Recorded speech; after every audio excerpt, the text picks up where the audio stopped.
The word museum has classical origins. In its Greek form, museon, it meant seat of the muses and designated a philosophical institution or a place of contemplation. Museums teach critical thinking, empathy, and other generally important skills and dispositions. Museum expand the general world knowledge of students. The purpose of a museum is to exhibit the tangible, cultural, and natural heritage of the world. This change broadens the concept of collection to heritage, and the cultural institution is no longer centered on the collection but on the heritage. प्राचीन भारतीय इतिहास एवं पुरातत्व विभाग का संग्रहालय विभाग के दक्षिण भाग में स्थित है। इसका आरंभ कुछ बड़े स्मारकों के छोटे छोटे प्रतिरूपों को अथक प्रयास से तैयार करवाकर और कुछ प्लास्टर कास्ट मूर्तियों के साथ किया गया था, जो कालांतर में अपना विस्तार करता चला गया। जब विभाग के ही एक पूर्व विभागाध्यक्ष प्रोफेसर देवी प्रसाद तिवारी जी के द्वारा करवाए गए विभिन्न स्थलों पर उत्खनन कार्यों से जो भी पुरातात्विक महत्व के प्रतिरूप प्राप्त हुए, उनको संग्रहालय में प्रदर्शित किया गया है। वास्तव में ये संग्रहालय शिक्षण कार्य में सहायक प्रतिदर्शों के रूप में स्थापित है।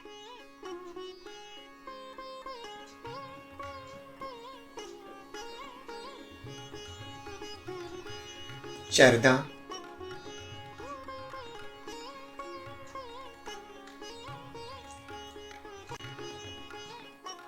कल्ली पश्चिम, सियापुर आदि जैसे स्थानों पर करवाए गए उत्खननों से यहाँ पर बहुत सी पुरातात्विक महत्व की चीजें प्रदर्शित हैं। सिंधु घाटी सभ्यता की ये मोहरें जो स्टेटाइट और दूसरे अन्य बहुमूल्य पत्थरों, मिट्टी, धातु आदि से निर्मित की गई हैं, उन पर हमें अभिलेख और मानव पशु आकृतियां दिखलाई पड़ती हैं।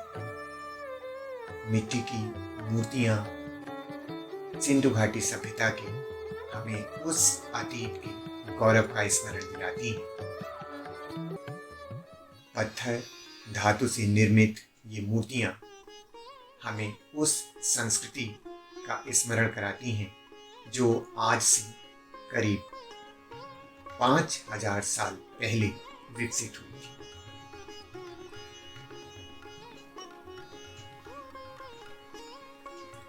मिट्टी के बर्तन जिन पर चित्रकारी की गई है, संस्कृति के अमूल्य धरोहर है।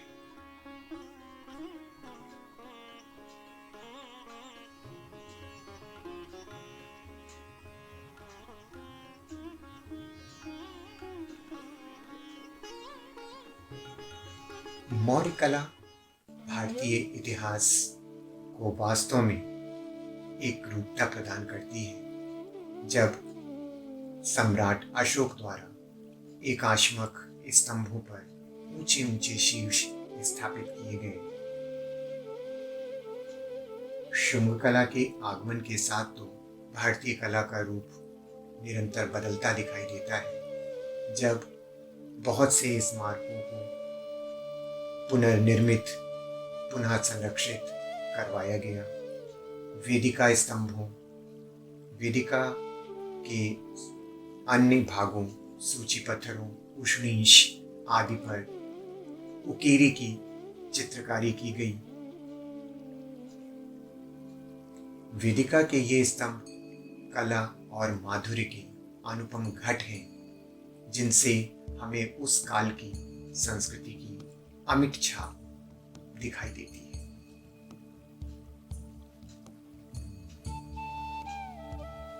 इनमें वस्त्र, आभूषण आदि से उस काल की संस्कृति का एक अमूल्य ज्ञान प्राप्त होता है।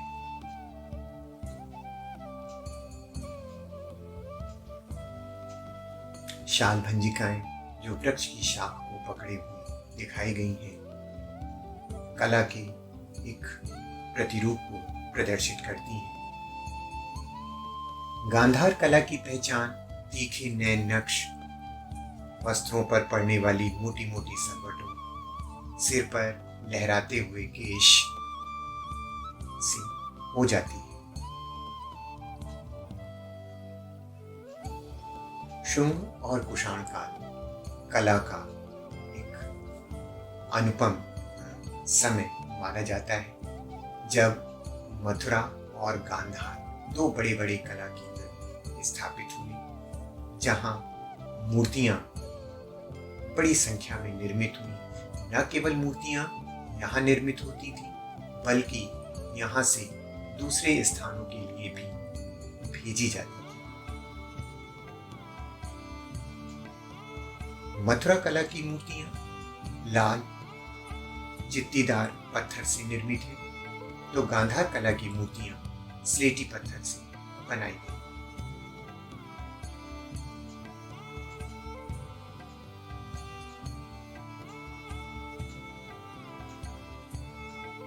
किंतु दोनों ही स्थानों पर मूर्तियां बड़ी सजीवता से निर्मित हैं। ये देखिए, नागराज अपने पूरे दरबार के साथ प्रदर्शित है।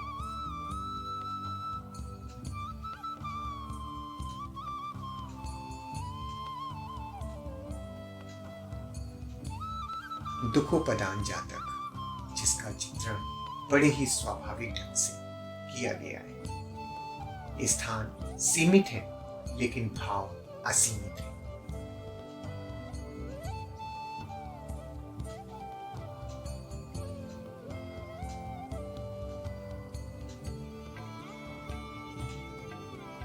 प्रसाधन करती हुई स्त्री समय की संस्कृति, सामाजिक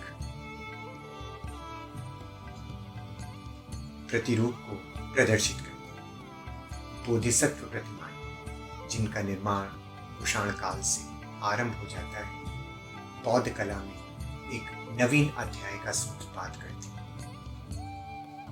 वास्तव में इससे पहले बुद्ध बोधिसत्वों की मूर्तियां मानव रूप में नहीं, प्रतीकों के रूप में निर्मित होती थी। सद्य स्नाता स्त्री जो अपनी केश राशि को निचोड़ रही है और उससे गिरने वाली जल की बूंद नीचे पक्षी के मुख में जाती हुई दिखाई देती है। ये भी कला के उच्च प्रतिमान को प्रदर्शित करती है।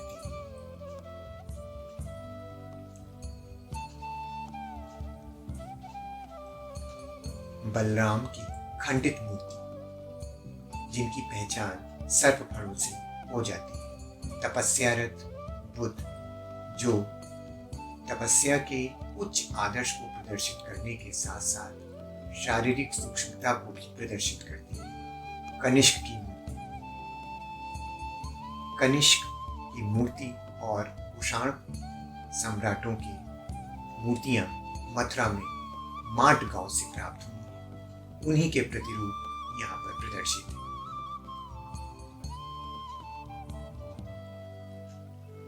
कुबेर, जिनकी पहचान उभरे हुए पेट से हो जाती है।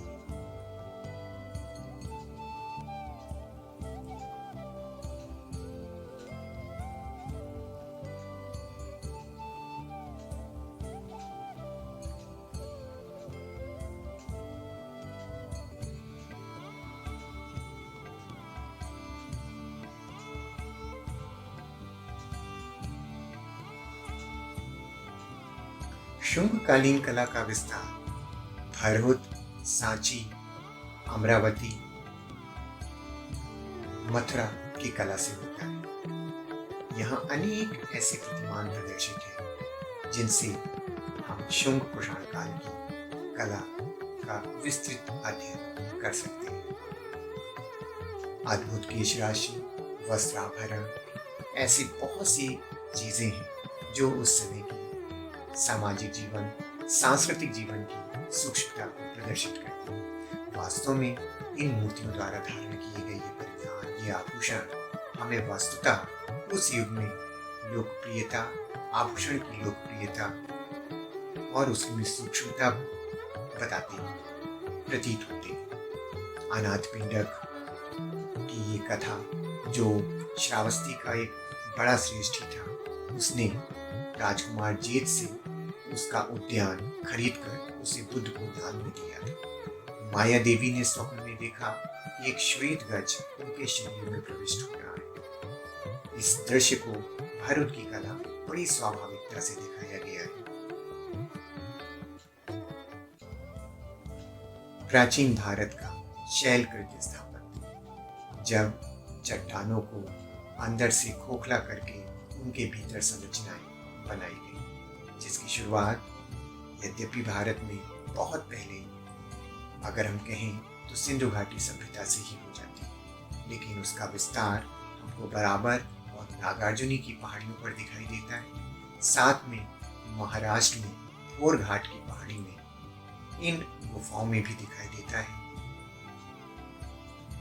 सांची का स्तूप मध्यकालीन मध्य भारत की स्तूप स्थापत्य को प्रदर्शित करता है। स्तूप का ये स्वरूप शुंग काल का है। वास्तव में मूल स्तूप इस स्तूप के भीतर स्थित है, जिसे अशोक ने बुद्ध के अस्थि अवशेषों को सुरक्षित रखने के लिए बनवाया था। ये स्तूप त्रिमिधि प्रकार का है, जिसमें चारों दिशाओं से प्रवेश करने के लिए 4 अलंकृत तोरण द्वार है। स्तूप वेदिका से घिरा हुआ है। मेधि की वेदिका है और सबसे ऊपर हर्मिका वेदिका है।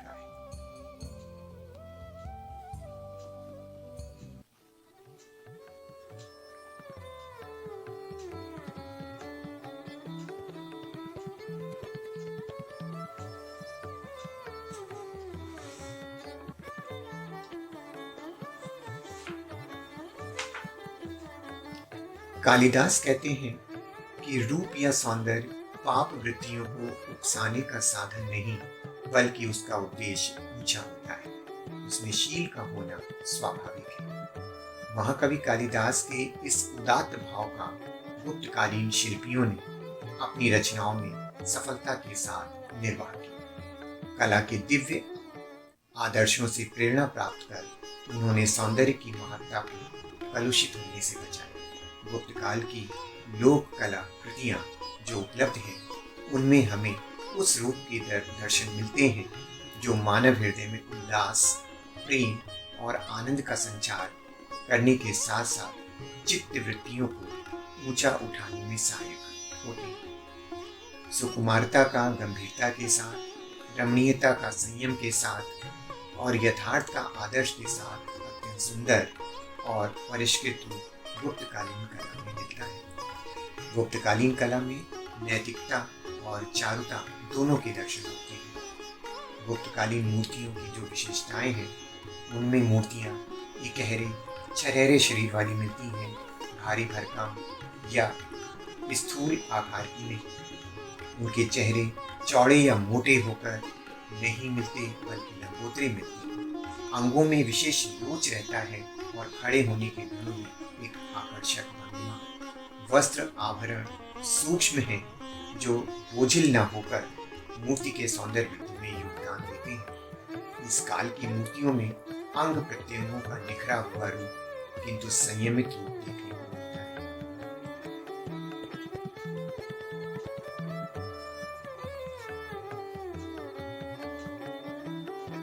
गोवर्धनधारी कृष्ण जो अपने सर पर गोवर्धन पर्वत को उठाए हुए इस भौतिक जगत में प्राणी मात्र की रक्षा करते प्रतीत होते हैं। पूर्व मध्यकाल की मूर्तियां अपनी विशेष आकर्षक भावभंगिमा, वस्त्राभरण से ढकी हुई दिखलाई देती है।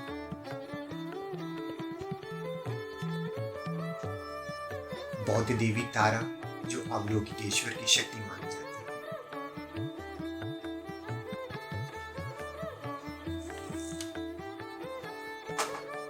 पद्मपाणि अवलोकितेश्वर जिनके साथ कमल पुष्प दिखाया जाता है। उमा महेश्वर, गणपति और सरस्वती की प्रतिमा।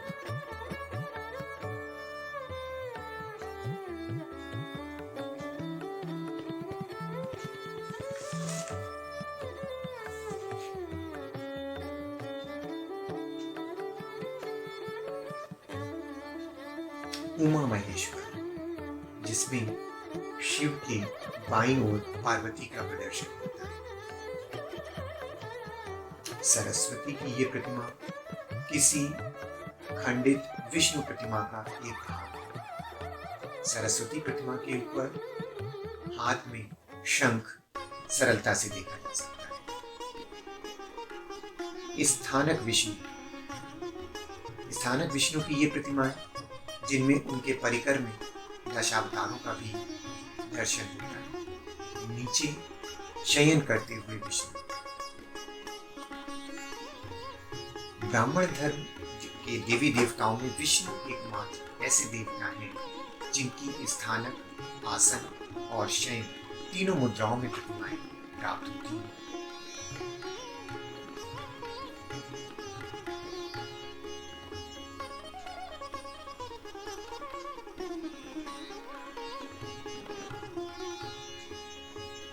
खजुराहो का मूर्ति शिल्प अद्वितीय है, जहां शरीर को बहुविध मुद्राओं में, भंगिमाओं में दिखाया गया है।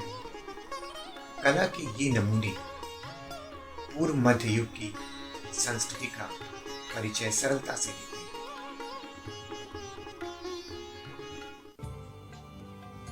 अजंता की ये गुफा गंधकुटी चैत्य के नाम से जानी जाती है। महायान काल की ये गुफा अपने मूर्ति कला के लिए सर्वाधिक प्रसिद्ध है।